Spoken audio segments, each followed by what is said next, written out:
Buenos días, estudiantes de Medicina Interna.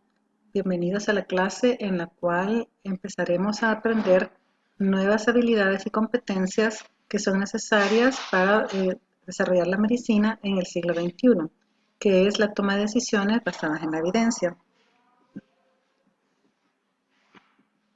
Este material ha sido en parte tomado de la base de datos del Centro Oxford de Medicina, basada en la evidencia y de lo cual pues tengo que reconocer los préstamos y que nosotros los traducimos al español.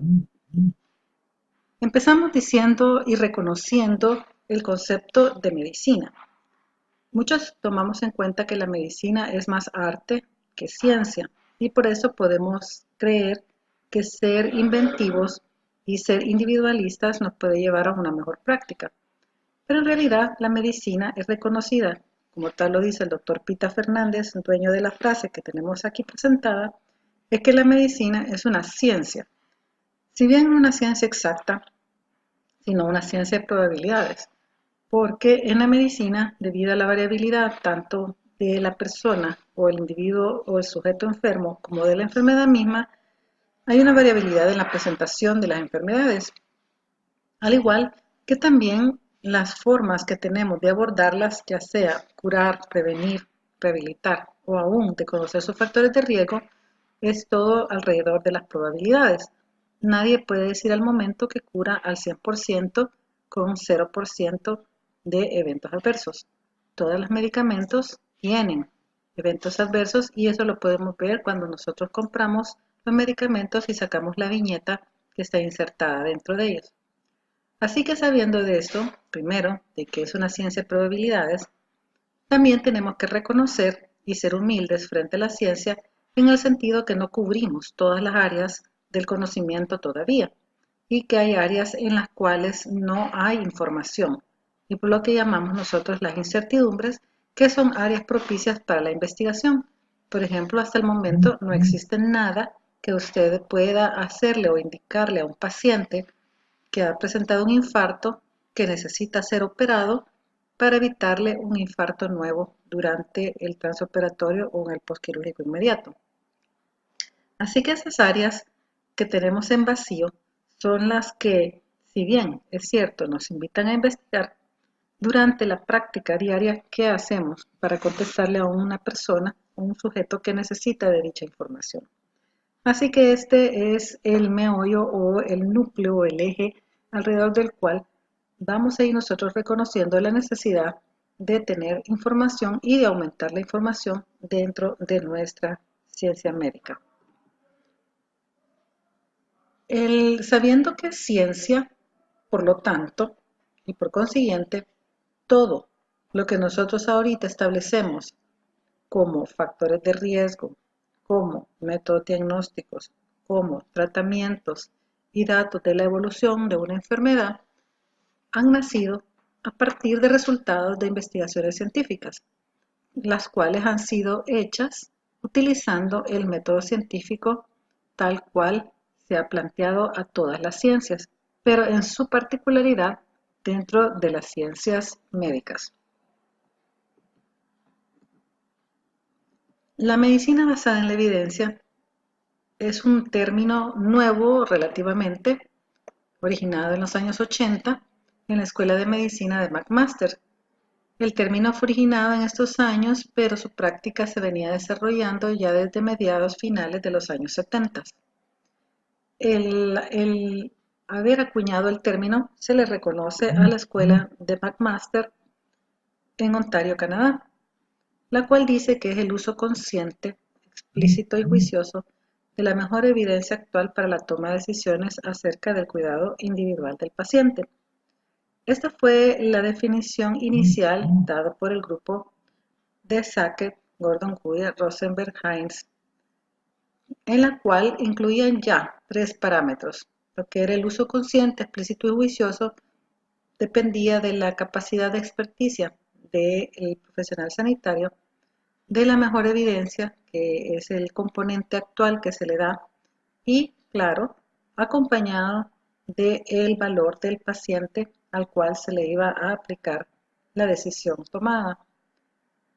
Esta definición rápido mostró ser insuficiente, ya que quedaba circunscrita el cuidado individual y no quedaba muy claro lo de la experticia, lo cual hizo que muchos de los practicantes sanitarios ya mayores se sintieran relegados por todo el tiempo de su práctica, por lo que eso generó una nueva reformulación de la definición, llevándola tal cual vemos acá con Sackett, que la puso como la medicina basada en evidencia es la integración entre la mejor evidencia encontrada a través de la investigación, la experiencia clínica y los valores del paciente.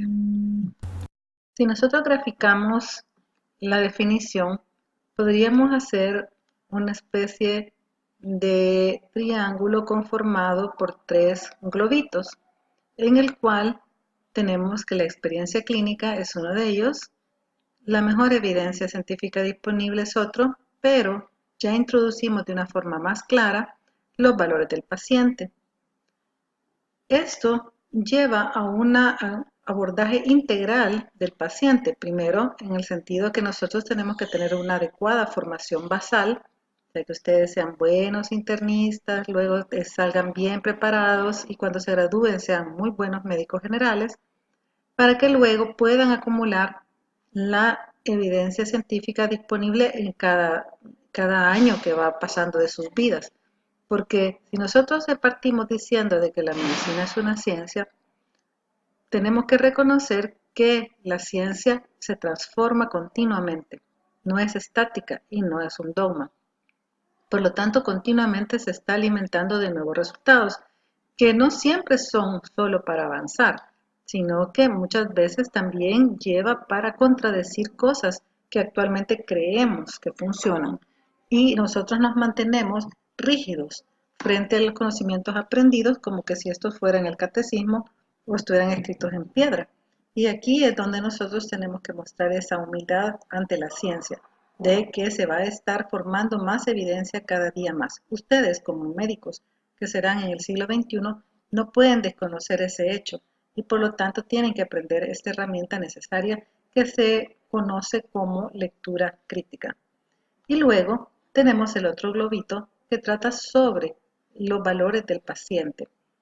Para aprender este globito, que es otro aprendizaje aparte de habilidades, llevamos acá no solo la bioética, que nos permite a nosotros a tener un respeto a la dignidad de las personas y también a reconocer sus valores, sino que, claro, la relación médico-paciente, votando el concepto rígido de paternalismo durante la relación médico-paciente y tomando en cuenta más la participación activa del paciente en la toma de decisiones, aún en una decisión que va en contra de lo que nosotros creamos que es lo mejor. Así que esto es el concepto de medicina basada en la evidencia, otro tipo de medicina y que no niega la experticia clínica para nada, al contrario, necesita que sean muy buenos clínicos, pero que también ya involucra una forma muy diferente del trato al paciente, así como también una forma muy diferente de actualizar nuestros conocimientos. Desde 1980 que se ha ido madurando este concepto, se ha ido considerando como el nuevo paradigma que permite la transición de regreso, podríamos decir, de la medicina de nuevo a ser ciencia, como era al principio. O sea, la medicina entró a la universidad, a ser enseñada en la universidad. Ya con eso le da el carácter de ser una disciplina científica. Y por lo tanto, no podemos nosotros creer ni considerarla que cada quien puede hacer como le dé la gana dentro de las ciencias médicas. Pero también permite un resurgimiento en el análisis, la reconstrucción y la reorientación de la medicina, porque además de que nos ayuda a reconocer el diseño de las herramientas para el método científico, también nos permite a nosotros ser más eficientes dentro de nuestro desempeño. Esto lo dijo un internista en un congreso. La pregunta clave aquí es ¿a qué nos estamos refiriendo cuando decimos evidencia en medicina basada en la evidencia? Para muchas personas que solo hablamos español, el concepto anglosajón de evidencia en este momento acá nos sale muy diferente. Para nosotros, cuando pensamos en evidencia, usualmente pensamos en un juicio donde hay un abogado, donde está la defensa de un caso y que dice de que hay evidencia de que es el asesino porque encontraron el arma homicida.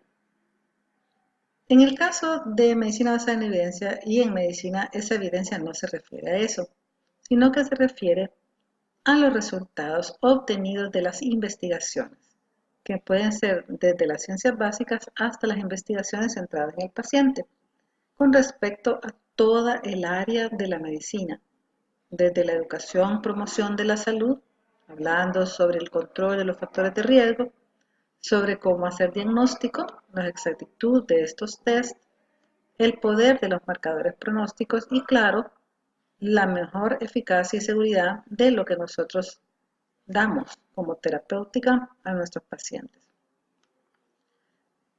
Acá veo yo siempre en el Rosales de que cuando un paciente viene a la emergencia le hacen la batería de exámenes, un mal dicho término para decir que en realidad no sé qué le pasa a este paciente y mejor le mando todo. Un montón de exámenes que al final lo único que hacen es gastarse los reactivos porque ni siquiera van a buscar los resultados al laboratorio. En realidad nosotros deberíamos de poder saber ante la sospecha de X patología cuáles son los test que tienen mayor capacidad o sensibilidad de darnos una orientación de qué enfermedad tiene nuestro paciente y así hacer un uso racional de los recursos y también ir de alguna forma orientados al diagnóstico. Por eso les decía que la experticia clínica no puede ser nunca dejada a un lado. Es importante. No hay nada que sustituya el conocer básico. Esto es muy importante y voy a hacer un paréntesis acá, porque los estudiantes actuales creen que lo único importante es sacar 6 para pasar. Luego ven cómo hacen para alcanzar el 7 del CUM.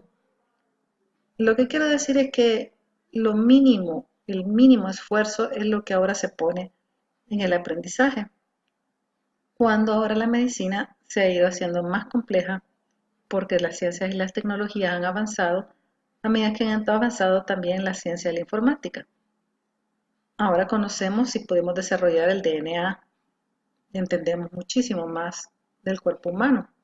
Igualmente tenemos muchísimos exámenes diagnósticos, exámenes de imágenes, no dijéramos el gran caudal de medicamentos, de los cuales quizá un quinto estará dentro del cuadro básico del hospital. Pero el aprendizaje inicial, que es el conocer la base, o sea que ustedes al final de la medicina 1 y la medicina 2 estén bien conocedores de esta materia y no que para hacer la medicina 2 han borrado todo lo que aprendieron en la medicina 1 o cuando pasan a cirugía borran medicina interna. Todas son complementarias, todas son una sobre la otra en el sentido de que un conocimiento previo le ayuda para entender el siguiente conocimiento. Por lo tanto, no podemos irlo botando. Si nosotros vamos así, salimos con una mala experticia y si salimos con una mala experticia también vamos a ser malos leyendo. Por lo tanto, tenemos que tener muy buenas las habilidades clínicas previas para luego también ser muy buenos en entender. Eso es muy importante. Hay otros nombres con los que se conoce la medicina basada en la evidencia. Una es la medicina basada en pruebas. Otra es medicina basada en pruebas científicas. Estas dos primeras son muy utilizadas en el ámbito del Hospital Plum. Así lo aprendieron, así les gusta. Pero la traducción real del español proveniente del anglosajón es medicina basada en la evidencia. O sea que en inglés se conoce como Evidence-Based Medicine. El poder hacer o desarrollar este nuevo paradigma requiere de habilidades que hasta hoy, gracias a la doctora Trujillo, se están metiendo la enseñanza dentro de la currícula de pregrado. Cuando hablamos de habilidades, estamos hablando de crear competencias, no conocimientos desperdigados, sino competencias, o sea, saber hacer, en el cual lo que nos enseña es a enfocar nuestras dudas tener muy claro qué es lo que yo desconozco, ser muy buenos navegadores en las bases de datos de literatura científica, no en el Internet.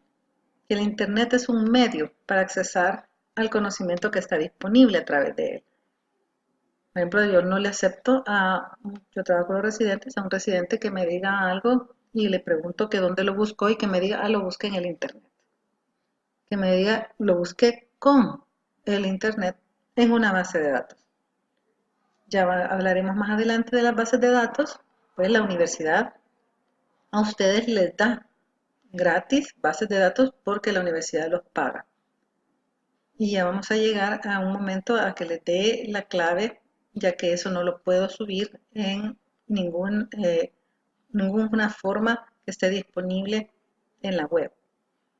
Luego, también nos da la habilidad de entender metodología de la investigación científica, que supuestamente debería de ir ya dentro de la currícula de las comunitarias, pero ahí nos quedamos a ni siquiera un cuarto de la metodología. Y por último, claro, también entender la bioestadística, que es lo que me está diciendo el autor cuando me pone una pequeña p y un OR, un RR, un HR o un ARR. Y claro, la tratabilidad, pero que no la vamos a tocar porque no tenemos espacio para ello y creo que se tocará después en otro tema, que es la bioética, lo que conocemos como el respeto a la autonomía de los pacientes, el respeto a la dignidad de los pacientes como seres humanos que son.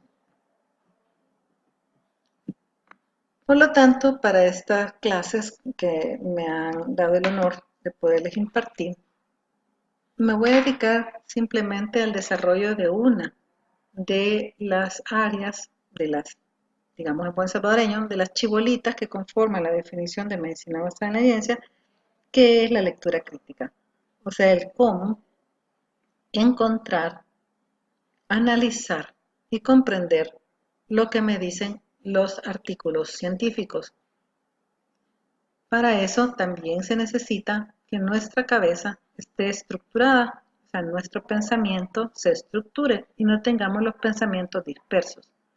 Por lo tanto, exige que aprendamos primero a formular una pregunta clínica contestable, lo cual facilitará la búsqueda de una evidencia científica, que cuando yo encuentre un artículo, yo lo sepa ver con forma crítica para ver si el autor lo que me está presentando lo hizo bien o no, si se acercó a la verdad o no, y luego, al comprender lo que me dice, decidir si eso me permite tomar decisiones o no, para poderlo compartir con el paciente y ponerlo en práctica siempre y cuando todos estemos de acuerdo. Por lo tanto, el proceso de lectura crítica nace a partir de un dilema, de una brecha del conocimiento. En la antigüedad se buscaba información a lo loco. O sea, hoy vino el último número de una revista a la cual alguien está suscrito, lo leíamos todo para ver si algún día hacíamos uso o no de esa información. En esa época, pues, se publicaban alrededor de 25 artículos diarios, por decir algo, y por lo tanto era fácil leerlo. En la actualidad se ha estimado que se están publicando alrededor de 250 artículos diarios de la especialidad que uno tiene, lo cual pues lo hace muy difícil de mantenernos actualizados. Por lo tanto, parte de la novedad de la medicina basada en la evidencia es de que yo busco la información cuando yo necesito aplicarla, en el momento justo que la voy a requerir y no tener un conocimiento teórico que no lo voy a utilizar para tomar decisiones. Entonces, a partir de ese dilema, me hago una pregunta clínica contestable, enfocada, estructurada, para que sea sencilla, concreta. Y de esta forma, en las bases de datos, no en el Internet a la loca, sino que con el Internet en las bases de datos, pueda buscar y encontrar. Pero al encontrar, no me quedo ya de un solo tranquilo, sino que evalúo qué es lo que hizo el autor y si lo que él hizo le permitió ver la verdad, para luego ver qué es lo que me dice, entender qué es lo que me dice y luego aplicarlo y ponerlo en práctica si así conviene. La evidencia sola no decide, se combina también con otros conocimientos y valores, como son los valores del paciente. Por lo tanto, la medicina basada en la evidencia no está hecha para que andemos leyendo y ufanándonos en los pasillos, sino que está hecha para que en el momento que necesite la información, lo aplique o resuelva mi problema y tome una decisión acertada. Por lo tanto, pasaremos a la primera habilidad que vamos a aprender en esta materia o en esta clase. En esta clase vamos a abordar dos de las habilidades. La primera es cómo elaborar la pregunta clínica contestable. Mencionarle que todos los pasos que vamos a enseñar son necesarios y todos están conectados en el orden que deben hacerse. No se puede saltearse. Por ejemplo, la pregunta clínica contestable. Yo tengo experiencia de dar estos cursos a los residentes ya desde hace más de 20 años. ¿Qué es lo que hacen muchos de ellos? De un solo abren la computadora, se van a las bases de datos y a lo loco empiezan a buscar información. Y se tardan y no encuentran y luego llegan y me dicen, ay doctora, no encontré nada. Bueno, yo lo siento, les digo, hágame la pregunta clínica contestable y hagamos la búsqueda y rapidito encontramos. ¿Por qué? Esto es como salir de viaje a un lugar desconocido sin mapa. Si usted no se enfoca, no va a encontrar nada rápidamente. Por ejemplo, si usted quiere encontrar algo de insuficiencia renal y solo pone en la base de datos insuficiencia renal, puede encontrar 4 o 5 millones de artículos. ¿Pero qué quería de ahí? Quería factores pronósticos, quería saber cómo hacer diagnóstico, quería saber qué hacer con los pacientes, quería saber en específico con cuál tipo de pacientes, etcétera, etcétera. Por lo tanto, hacer la pregunta clínica contestable es el paso inicial.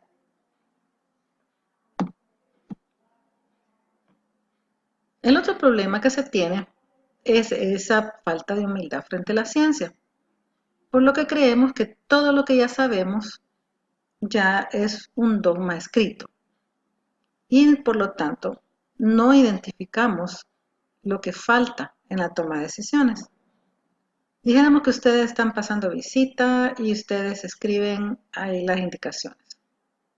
Entonces le ponen al paciente dieta blanda, un paciente con una insuficiencia cardíaca. La primera pregunta que se tiene que hacer es, ¿qué es lo que me dice la ciencia que le tengo que dar a este paciente?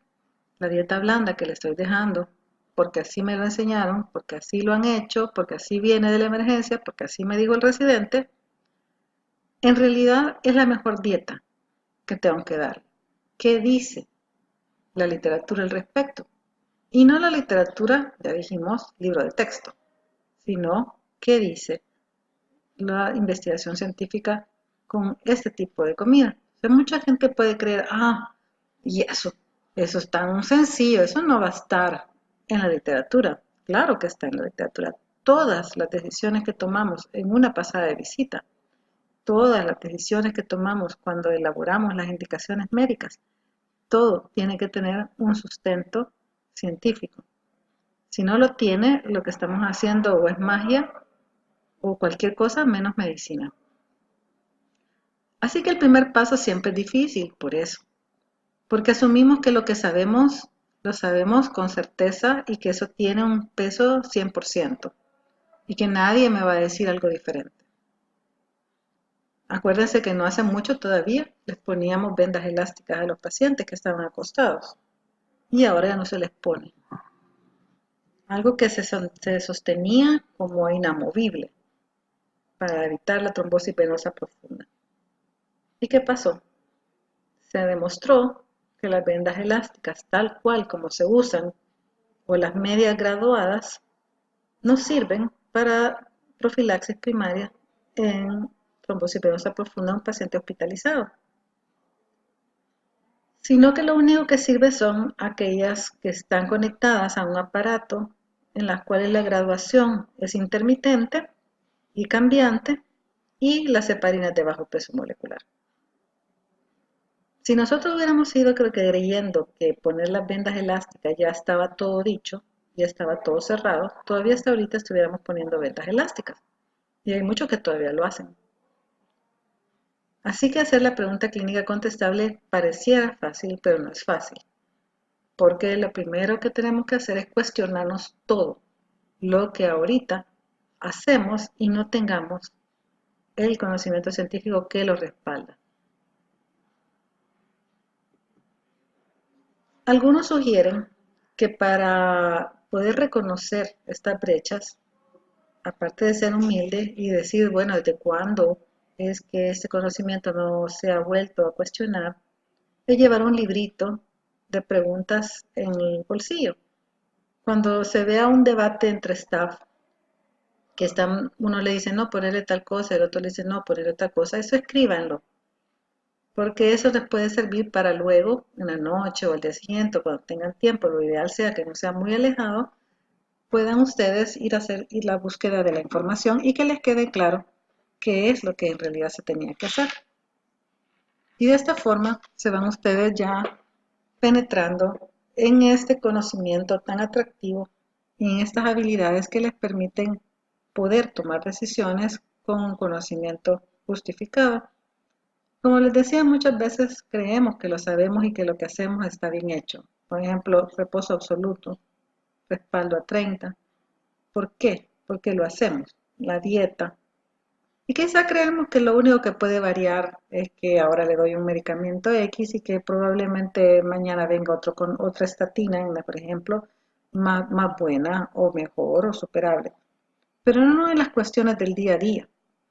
Pero sí, las ciencias médicas están en el día a día, en hasta la cosa más pequeña como el respaldo que nosotros indicamos cuando estamos pasando la visita.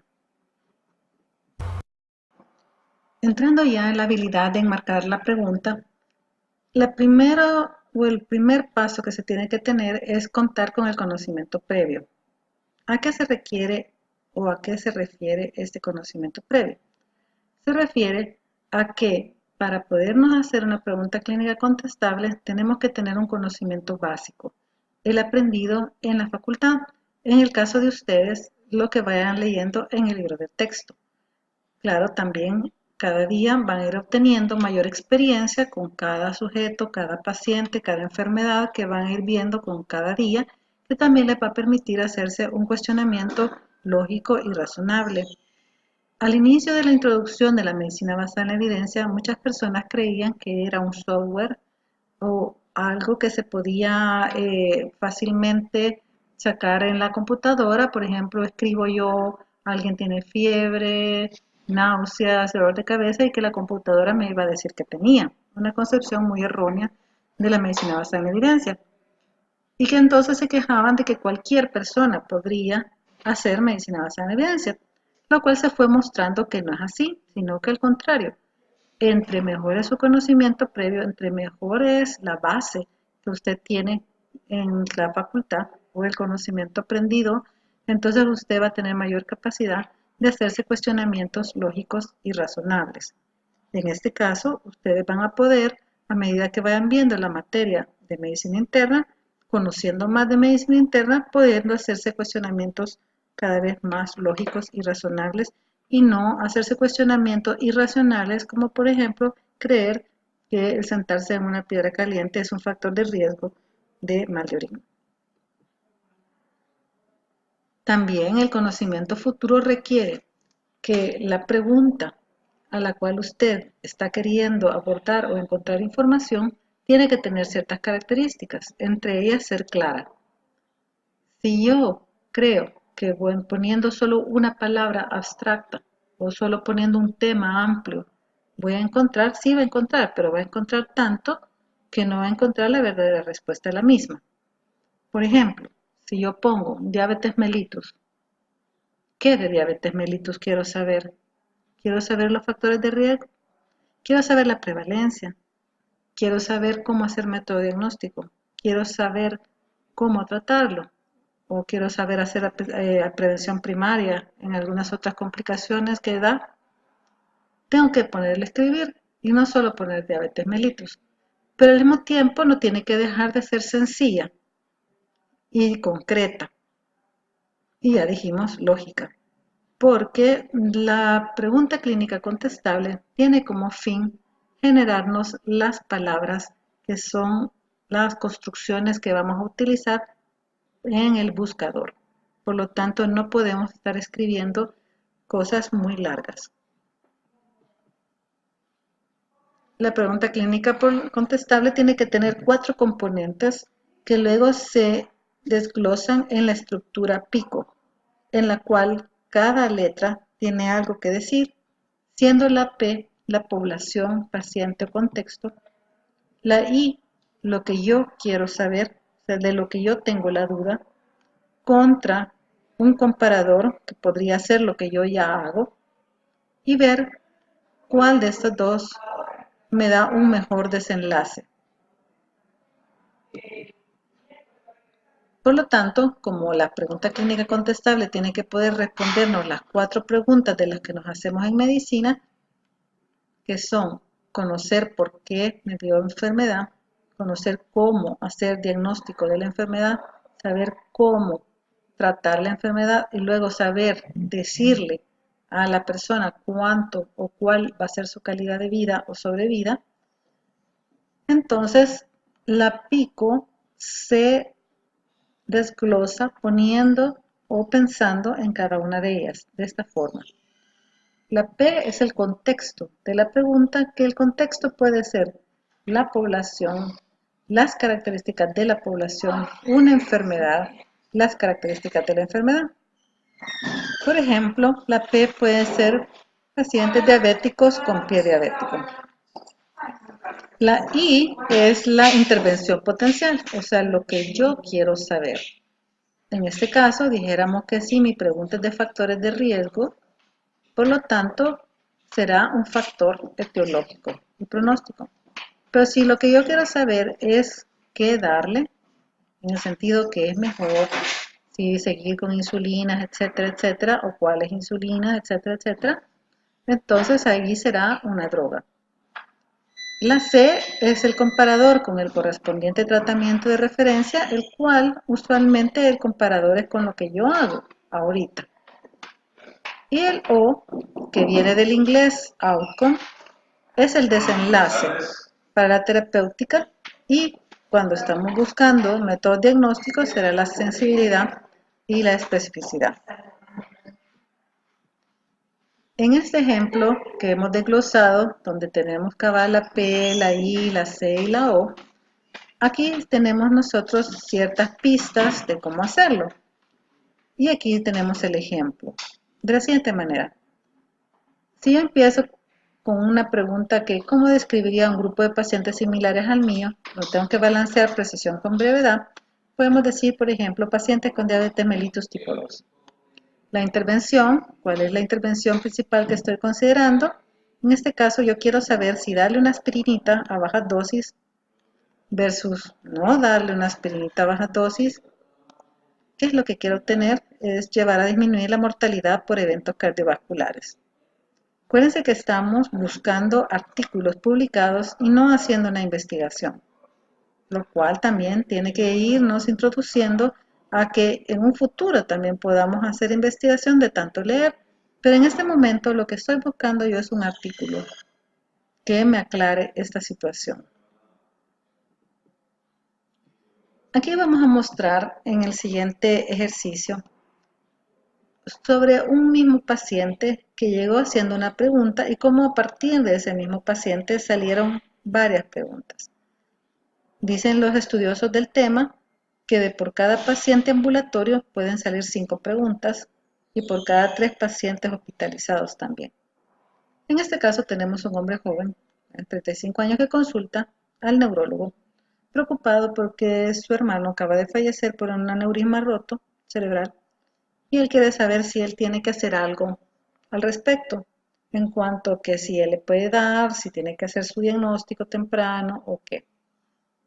Entonces el médico tiene que poderle contestar primero qué tan frecuente es esta enfermedad.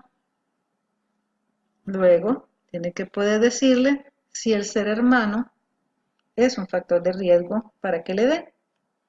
Y también saber si al tenerlo tiene una alta probabilidad de que se le rompa o no.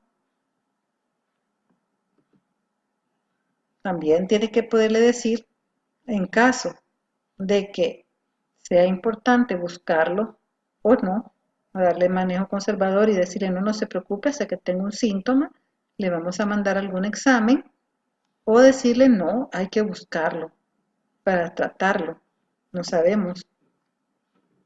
Y tiene que también poder decirle, mire, en casos así esto se deja sin tocar, o no, fíjese que hay que bloqueárselo con una intervención o operarlo. Todo eso tiene que poderlo responder. Como pudimos ver, en un solo paciente, el médico tuvo que tener 5 preguntas y 5 respuestas dando probabilidades. Así que podemos decir que una persona que está dedicada a la atención sanitaria se mueve dentro de estas 4 preguntas. ¿Por qué le dio la enfermedad a este paciente que consulta? O sea, por eso fueron sus factores de riesgo para que llegara a desarrollar la enfermedad.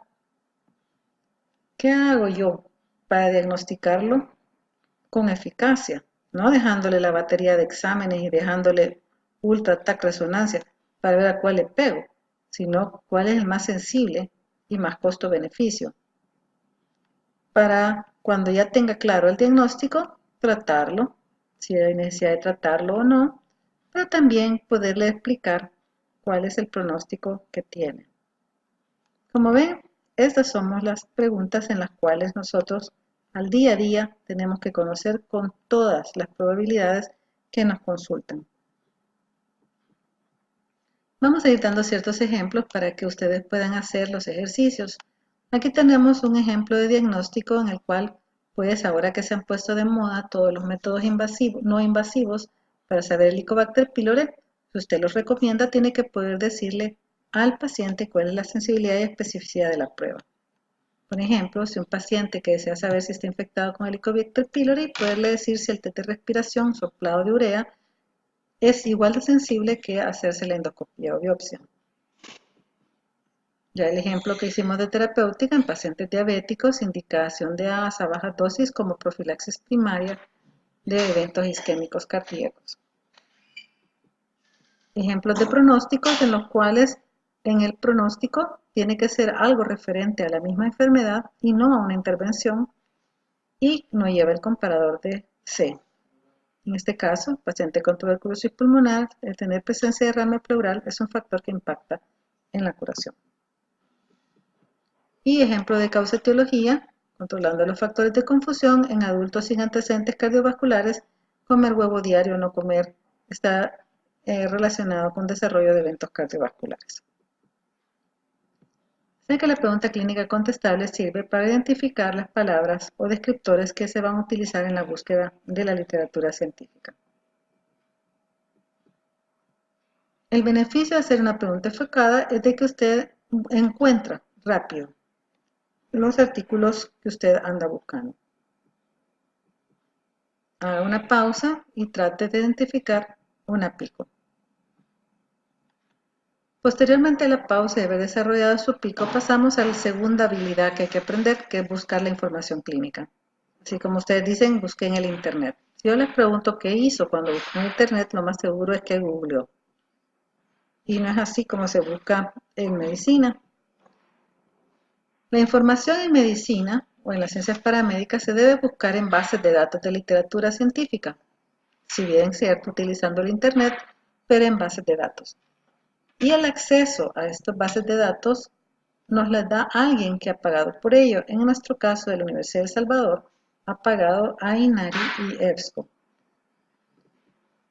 ¿Qué es una base de datos? Una base de datos en línea de registros bibliográficos que pueden tener distinta amplitud y especificidad es como tener una biblioteca, pero pasar de lo físico a lo digital. Aquí lo tenemos en físico, ahora abstraiga esto y imagíneselo de forma digital. Hay muchas bases de datos, las más grandes, por eso hablamos en ellas, pues son Embase y Medline. Son las más grandes que actualmente tenemos en el mundo, pero no tenemos acceso. Y la otra es la Cochrane, que es chiquita. Vamos a ver cómo se comporta eso. Medline tiene 28 millones de referencias a artículos de revistas, contiene más de 5.600 revistas y están desde 1946. Embase tiene 32 millones de registros con más de 8.500 revistas indexadas, o sea que podríamos decir que hay unas 2.900 revistas que tiene más que Medline. Por lo tanto, lo ideal sería que nosotros tuviéramos acceso a una sola base de datos. El problema es que son pagadas y que alguien tiene que poder dar ese dinero, lo cual no es a bajo costo. Las bases de datos a nivel anual están costando casi $100.000. Así que, ¿cómo funciona en la vida real? Existe Medline, que es la que más tenemos acceso, ¿verdad? Que tiene más de 27 millones de citas, pero hay vendedores. En este caso hay alguien que no es vendedor, que es la OMS, que nos permite accesar por Inari a una parte de Medline. No tenemos todo, tenemos una parte. Pero igual es EBSCO, igual todas estas, que lo que hacen es que le venden al usuario parte de esto. No se puede hacer compras directas. Pero tenemos un motor de búsqueda que es gratis de esta interfase. ¿Qué nos da el motor de búsqueda? El motor de búsqueda nos da solo las referencias de dónde está el artículo y también nos da un resumen de qué es lo que se trata.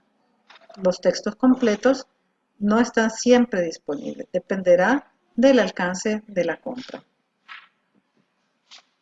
Aquí tenemos para la Universidad del Salvador, EBSCO, y aquí tenemos Embase, que Embase al parecer en el país solo el Seguro Social tiene acceso. Aquí tenemos Medline para que lean también detenidamente de qué se trata Medline. Y a lo que tenemos acceso los países pobres, lo cual nos lo ha puesto ahí a la mano la OMS en algún su negocio que ha llegado con los editoriales. Esta es la página, cómo se visualiza una vez que ya pusimos las palabras y el usuario clave que nos ha dado acceso la universidad. Como ustedes pueden ver, tiene el motor de búsqueda ya incluido dentro de la página. Nunca se vayan a buscar por aquí ni por aquí si no tienen la referencia. También hay bases de datos de fuentes secundarias como la Cochrane Library, a la cual tenemos acceso como países pobres, pero lo podemos hacer desde PubMed gratis, no hay que ir a la página web de Cochrane. Y tenemos estas otras vendidas que hay que pagar por ellas también. Y estas gratis, que son de guías de práctica clínica basadas en la evidencia. Ojo con las guías de práctica clínica. Tiene que asegurarse que sean guías basadas en la evidencia, no como las del país. ¿Qué es un motor de búsqueda? Un motor de búsqueda está diseñado para buscar información, tal cual lo dice, en la red amplia mundial, o sea, en el www, y en los servidores FTP. Yo sé que ustedes son muy ágiles para buscar acá, hasta por celular, ¿verdad? Pero en realidad, para medicina científica, tenemos que usar otros buscadores. Antes que no estábamos en la era digital, los buscadores los hacíamos a través de libros que se llamaban index médicos, pero solo se los muestro para que vean cómo era antes. No es necesario, ya no existe ninguno en el país, que nos permitía saber en qué revista, en qué año, en qué mes se encontraba el artículo que yo necesitaba leer. Actualmente todavía podemos decir que el motor de búsqueda más efectivo es PubMed, el cual es creado o está a disposición de la Biblioteca Nacional de Medicina de los Estados Unidos. Esta es la paradoja. Tenemos disponibilidad de esto, nadie lo usa, todo el mundo se va a googlear. Acá hay una información sobre PubMed que lo pueden leer despacio. Alguien me puede decir, ay, ¿para qué me está enseñando esto? Si igual yo googleo y me sale bien las cosas. Bueno, sí está bien, puede seguirlo haciendo así, pero sepa que hay un camino que no es como el camino que usted hace, sino que un camino más eficaz. En este caso, aquí tienen una búsqueda que recién hice antes de subir esta presentación, poniendo injurias de las vías biliares después de colecectomía laparoscópica y pueden ver que en 0.53 segundos encontré 181.000 resultados. ¿Cómo sé cuál leer de esos 181.000 resultados? Ahí pueden haber blogs, pueden haber quejas de pacientes, etcétera, etcétera. Si yo busco en la base de datos, miren cuántos encuentro. Yo solo encuentro 674. Aún así todavía es muy grande. Hay que ponerle filtros. Pero sin filtros, imagínense cuánto encontré de diferencia. Y estas sí son, de veras, información científica. El punto clave de aprender esta habilidad es llegar a ser un navegante eficaz, que rápido de su pico digitó, encontró y salió. Por lo tanto, lo importante es que sea el motor adecuado, pero también que ocupe un método sencillo y reproducible. ¿Que está en inglés? Ni modo, es ahorita el idioma de la ciencia, no podemos hacer nada al respecto. También existen otros buscadores como epistemónicos y Google Scholar o Google Académico. Hoy por hoy compiten Google Scholar con PubMed. Puede ser que en un momento dado digamos que Google Scholar es el más efectivo, pero hoy por hoy sigue siendo PubMed. Para usar PubMed puede usarlo a través de los filtros que se encuentran en esta columna, ¿verdad? A la derecha si está de vista y a la izquierda si está de frente. Puede también usar Clinical Queries, que se encuentra dentro de los instrumentos de PubMed, y allí pues va a obtener la siguiente pantalla, que es esta, donde siempre va a poner aquí sus palabras claves. Lo que tiene que hacer es pasar los términos de la PICO hacia un lenguaje que está controlado, pero también puede dejar el lenguaje natural. Digamos, un lenguaje natural es sangrado de nariz. El descriptor del tesauro sería epistaxis. Pero tesauro no es un sinónimo, sino que es una forma de clasificar e indexar. No me interesa realmente que conozcan y definan un tesauro, sino que sepan que las palabras clave se ordenan a través de un sistema que se llama tesauro. El más conocido actualmente es el que está dentro de PubMed, que se conoce como MESH. Los descriptores se pueden unir, no necesariamente siempre, pero a veces se pueden unir a través de unas palabritas que se llaman operadores lógicos. Esto viene del lenguaje de las computadoras y son AND, OR y NOT. Y tal como la ven aquí, deben de escribirse en mayúsculas. Cuando usamos AND es porque queremos las dos palabras. Queremos que peso y colesterol estén dentro del término del título de todo, del título del artículo. Si yo pongo OR, es que quiero uno o el otro, pero no los dos. Y el otro es NOT, que este término no lo quiero. El nombre booleano es a partir del señor George Boole. Veamos un ejemplo. Estamos interesados en saber si la aspirina a baja dosis disminuye los eventos cardiovasculares. Tenemos acá la pico, ya la pico elaborada, pacientes diabéticos a esa baja dosis no da disminución de eventos cardiovasculares. Subrayamos, le ponemos del 1 al 4, vemos acá, y luego lo ponemos en el buscador. Bueno, aquí está otra pregunta contestada, pero veamos la nuestra, está acá. Prevención primaria de aspirina a baja dosis para eventos cardiovasculares. Y vemos acá que tenemos que poner lo que es de terapia y ponemos también la amplitud. Y nos salen aquí los artículos relacionados a esto. Por ejemplo, aquí está también efecto de la aspirina a baja dosis en la prevención primaria en los eventos cardiovasculares en pacientes diabéticos japoneses de alto riesgo. AND significa que ambos términos son requeridos. Marcamos el tipo de pregunta y marcamos el énfasis que queremos. Las alternativas de búsqueda, pues que podemos estar buscando también una mezcla de las palabras. Así que lo más importante para esta segunda parte es que usted tenga claro, por lo tanto, que haya hecho una pico bien clara, que tenga claro cuáles son sus palabras claves que va a utilizar, que son las más adecuadas con sus respectivos booleanos y que sepa usar el Internet. Porque muchas veces va cambiando de pestañas en pestañas y cuando empieza a retroceder está todo enredado. Así que debe saber usar bien el Internet. Entonces, en resumen, podemos decir que los dos primeros pasos se tratan, primero, de formular una pregunta clínica contestable estructurada que lleva una P como contexto y lo que ando buscando, sé lo que yo hago ahorita o cuál es el desenlace mejor.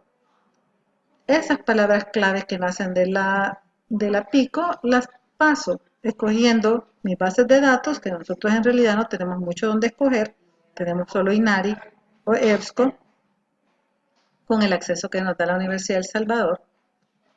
Nos posicionamos en el buscador de cada uno de ellos, escribimos las palabras claves como ya las vimos enumeradas, subrayadas, y luego a partir de ahí hacemos la búsqueda. Vamos a bajar un artículo y ese artículo es el que posteriormente vamos a aprender a evaluar y a interpretar con los siguientes dos pasos que veremos en otra clase que tendremos algún día las próximas semanas. Así que muchas gracias. Si hay preguntas, las aclararemos el día de la clase.